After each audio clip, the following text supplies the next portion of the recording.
Grâce de Dieu en fait, hein. On est dans le chapitre 35, 48 villes pour les Lévites, dont 6 villes de refuge. Le 34, on avait lu les consignes sur les limites de chaque tribu. Yahweh parla à Moïse dans les plaines de Moab, près du Jourdain, vis-à-vis de Jéricho, en disant: donne l'ordre aux enfants d'Israël qu'ils donnent aux Lévites sur l'héritage qu'ils posséderont. Des villes pour y habiter. Vous leur donnerez aussi les faubourgs qui sont autour de ces villes. Ils auront donc les villes pour y habiter, et les faubourgs de ces villes seront pour leur bétail, pour leurs biens et pour tous leurs animaux. Les faubourgs des villes que vous donnerez aux Lévites seront de 1000 coudées, tout autour, depuis la muraille de la ville, en dehors, et vous mesurerez depuis le dehors de la ville du côté de l'Orient 2000 coudées, et du côté du sud 2000 coudées, et du côté de l'Occident 2000 coudées, et du côté du nord 2000 coudées, et la ville sera au milieu. Tels seront les faubourgs de leur ville. Et les villes que vous donnerez aux Lévites, il y aura 6 villes de refuge que vous donnerez, pour que le meurtrier s'y enfuit, et outre celles-là, vous leur donnerez 42 villes. Toutes les villes que vous donnerez aux Lévites seront 48 villes. Les Lévites, ce sont les prêtres ici, hein. Ce sont eux que le Seigneur a donné le droit de pouvoir porter l'arche de l'Alliance. Ce sont les Lévites qu'on a appelés à porter l'arche de l'Alliance, que Dieu avait choisi. Voilà, donc on avait commencé par Aaron. Après Aaron, c'est Éléazar, son fils. Et donc, à part lui, il y avait d'autres Lévites qui étaient là, donc sûrement les membres de la famille aussi. Et donc, le Seigneur est en train de faire... il est en train de leur donner. Vous voyez que le Seigneur est celui qui s'occupe de son peuple, en vrai. Quand la Bible dit que chaque ouvrier mérite son salaire. Et les Lévites ici, le Seigneur les a pris vraiment comme des gens qu'il appartient. Donc, par rapport à l'œuvre. Parce que quand on décide de marcher avec le Seigneur et que lui il te donne une responsabilité dans son royaume, tu l'appartiens. Donc là, c'est le Seigneur qui est en train de faire 48 villes pour les Lévites, dont 6 villes de refuge. Donc il est en train de dénombrer encore une fois. Il donne encore des situations par rapport aux Lévites qui portaient en fait l'arche de l'Alliance. Hormis les enfants qui sortaient de l'Égypte, il les avait donné aussi leur endroit. Mais là, apparemment, on parle des Lévites. Toutes les villes toutes les villes que vous donnerez aux Lévites seront 48 villes, elles et leurs faubourgs. Et quant aux villes que vous leur donnerez sur la possession des enfants d'Israël, de ceux qu'en auront plus, vous en prendrez plus de ceux qui en auront moins. Vous en prendrez moins. Chacun donnera de ces villes aux Lévites, en proportion de l'héritage qu'il possédera. Puis Yahweh parla à Moïse en disant: parle aux enfants d'Israël et dis-leur: quand vous aurez passé le Jourdain pour entrer au pays de Canaan, établissez-vous des villes qui vous soient des villes de refuge, afin que le meurtrier qui aura frappé à mort quelqu'un involontairement s'y enfuit. Et ces villes seront pour vous des villes de refuge contre le vengeur, afin que le meurtrier ne meure pas, jusqu'à ce qu'il ait comparu en jugement devant l'assemblée. Ça ne vous dit rien, ces refuges-là? Ça ne vous dit rien, le refuge? Allô, il y a quelqu'un? Ça ne vous dit rien, le refuge que Yahweh est en train de parler là? Le refuge. On dit quand quelqu'un va faire du mal à quelqu'un sans pourtant inconsciemment. Donc on va mettre des refuges où ils vont rester. Ça ne vous dit rien? Ça ne vous parle pas, le refuge? Oui, Marie-Hélène. Il est présent. Merci. Vous avez vu que tout est écrit, hein? C'est pourquoi la Torah, la loi, ça c'est la loi de la vie qu'on a donnée là. Et tout est tiré de ces 5 livres-là. Tout est tiré de ces 5 livres. la justice, hein, tout est tiré là-dedans. Il n'y a pas un homme qui viendra dire que lui, il a amené quelque chose. Parce que tout a déjà été là. Ça, aujourd'hui, on appelle ça des prisons. Des gens qui tuent, les gens qui font des choses n'importe comment, on les enferme là-bas. C'est quand ils vont passer en jugement. C'est ça qui est en train de se passer au jour d'aujourd'hui. C'est-à-dire que tout ce qui est sur la terre a déjà été. Parce que la parole nous dit quoi? La parole dit quoi? Dans 1 Jean, la parole était avec Dieu et la parole était Dieu. C'est là où tout commence.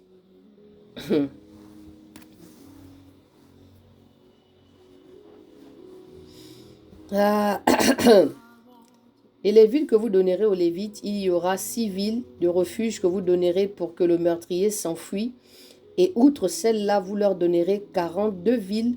Toutes les villes que vous donnerez aux Lévites seront 48 villes. Et elles et leurs faubourgs. Et quant aux villes que vous leur donnerez sur la possession des enfants d'Israël, de ceux qui en auront plus, vous en prendrez plus. Et de ceux qui en auront moins, vous en prendrez moins. Chacun donnera de ces villes aux Lévites en proportion de l'héritage qu'il possédera. Puis Yahweh parla à Moïse en disant, parle aux enfants d'Israël et dis-leur quand vous aurez passé le Jourdain pour entrer au pays de Canaan, établissez-vous des villes qui vous soient des villes de refuge, afin que le meurtrier qui aura frappé à mort quelqu'un involontairement s'enfuit. Et ces villes seront pour vous des villes de refuge contre le vengeur, afin que le meurtrier ne meure pas, jusqu'à ce qu'il ait comparu en jugement devant l'assemblée. De ces villes que vous donnerez, il y en aura 6 de refuge pour vous. Vous donnerez 3 de ces villes au-delà du Jourdain, et les 3 autres dans le pays de Canaan, qui sera des villes de refuge. Ces 6 villes serviront de refuge aux enfants d'Israël, à l'étranger et à celui qui séjourne au milieu de vous, afin que quiconque aura frappé à mort quelqu'un involontairement s'y enfouit. Mais si un homme en frappe un autre avec un instrument de fer et qu'il en meurt, il est meurtrier. Toutes les lois ont été mises en place depuis longtemps. Donc si quelqu'un prend un bout de fer, il le fait volontairement. Donc c'est-à-dire que lui, il va tuer quelqu'un.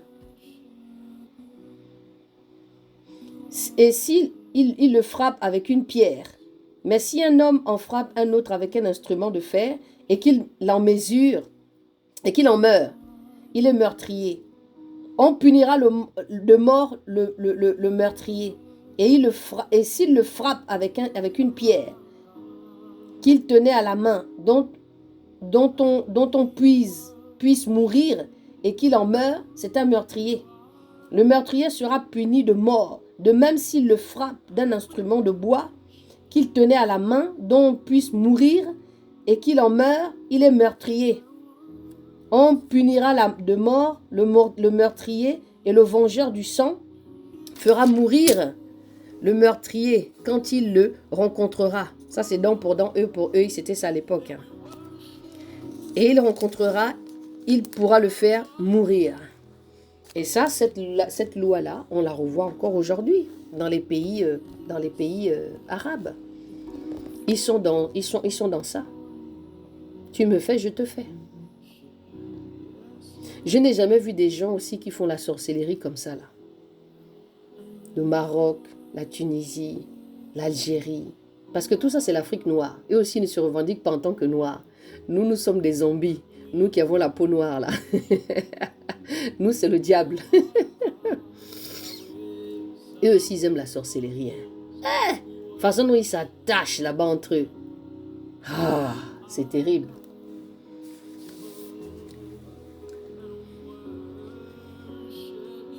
On est dans le verset 20.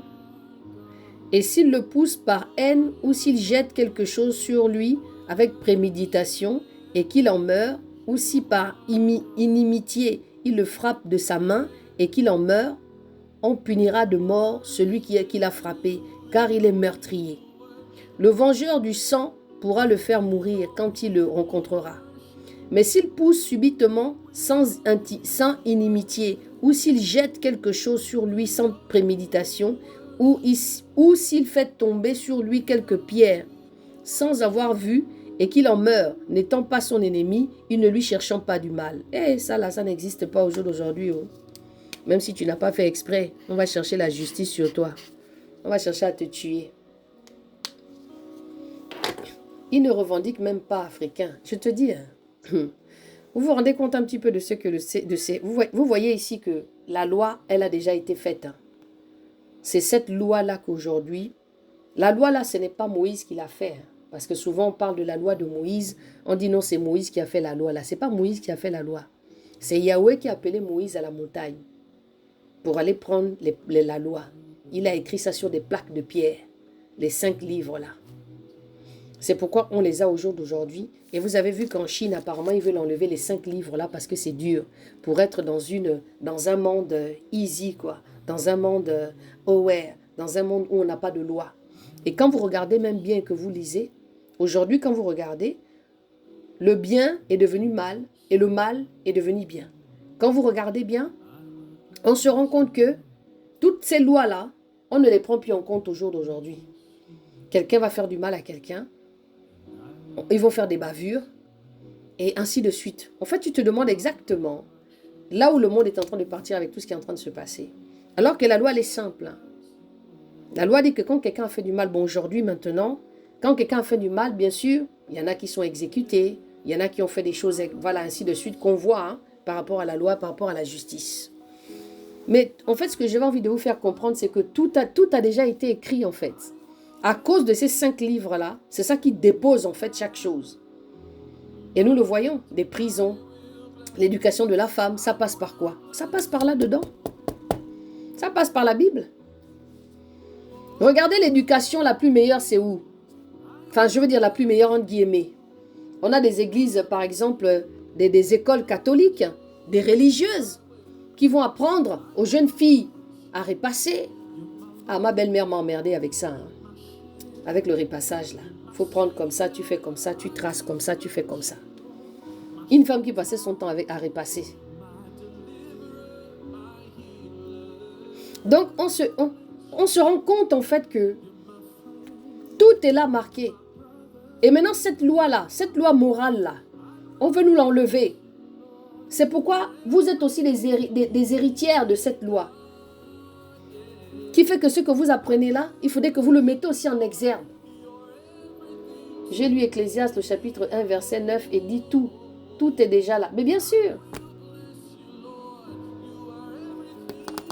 Donc c'est important que vous aussi, dans votre éducation, vous devez... Parce que quand on a une éducation qui est donnée, et que quand on rencontre maintenant le Seigneur, il se passe quelque chose. Parce que le Seigneur, qu'est-ce qu'il fait? Il nous enlève tout ce que nous avons appris de nos parents qui nous ont mis au monde. Ça veut dire naître de nouveau. Hein?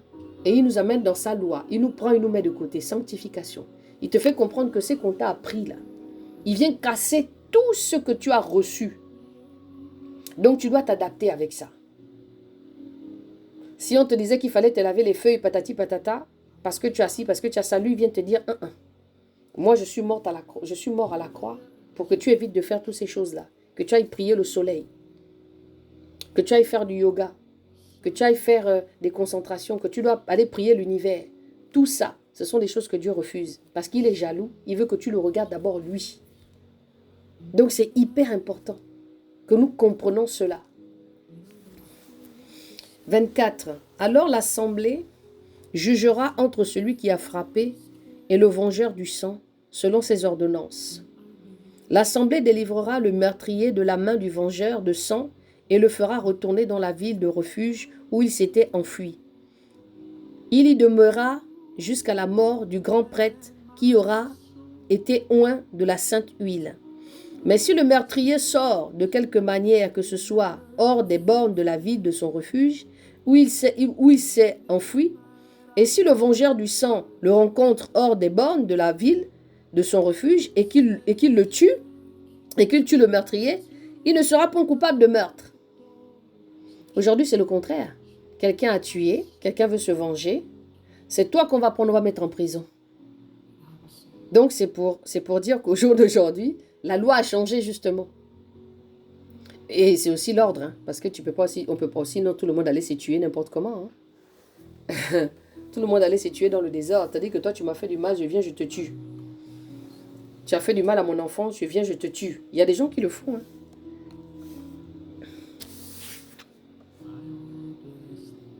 Mais si le meurtrier sort de quelque manière, que ce soit hors des bornes de la ville de son refuge, où il s'enfuit, et si le vengeur du sang le rencontre hors des bornes de la ville de son refuge et qu'il tue le meurtrier, il ne sera point coupable de meurtre, car il doit demeurer dans la ville de son refuge jusqu'à la mort du grand prêtre. Et après la mort du grand prêtre, le meurtrier pourra retourner dans sa possession. Et ces choses-ci seront des ordonnances de jugement pour vous et pour vos générations. Vous avez vu? Et pour vos générations. Dans vos demeures. Et pour vos générations dans toutes vos demeures. Celui qui fera mourir le meurtrier le fera mourir sur la parole de 2 témoins. Mais un seul témoin ne sera point reçu en témoignage contre quelqu'un pour le faire mourir. Et vous ne prendrez point de rançon pour la vie du meurtrier qui est coupable et digne de mort, mais il doit être puni de mort. Vous ne prendrez point de rançon pour le laisser s'enfuir de sa ville de refuge, pour qu'il retourne habiter dans le pays jusqu'à la mort du prêtre. Et vous ne souillerez point le pays où vous serez, car le sang souille le pays. Et, vous vous rendez compte, le sang souille le pays.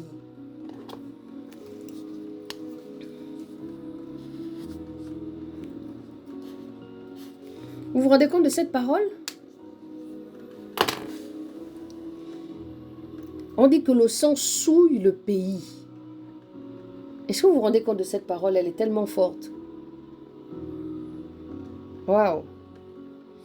Et il ne se fera point de propitiation pour le pays du sang qui sera répandu que par le sang de celui qui l'aura répandu. Vous ne souillerez donc point le pays où vous allez demeurer et au milieu duquel j'habiterai, car je suis Yahweh qui habite au milieu des enfants d'Israël. Waouh!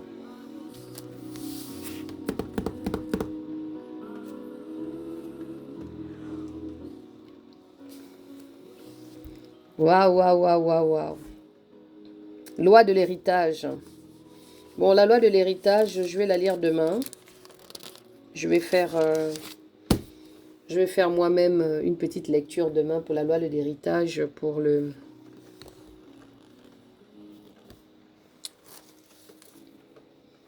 Comment allez-vous? On a fini le chapitre. Hein. Comment allez-vous? Liline, comment tu vas?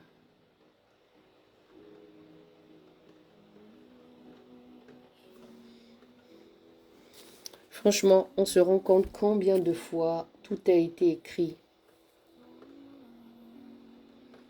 On se rend compte combien de fois tout est écrit. On se rend compte combien de fois il y a des lois au jour d'aujourd'hui qui ne font plus partie de la Bible. Les choses ont beaucoup changé. Bien sûr, il fallait recadrer certaines choses quand même. Mais en tout cas, le Seigneur est fidèle. Tout a été mis en place pour que nous puissions, pour que les lois soient mises en exergue, pour que nous puissions avancer dans ce monde. Demain, je lirai le chapitre 36, je le mettrai en audio, et puis comme ça, jeudi, on va commencer à lire le Deutéronome. Merci Seigneur en tout cas.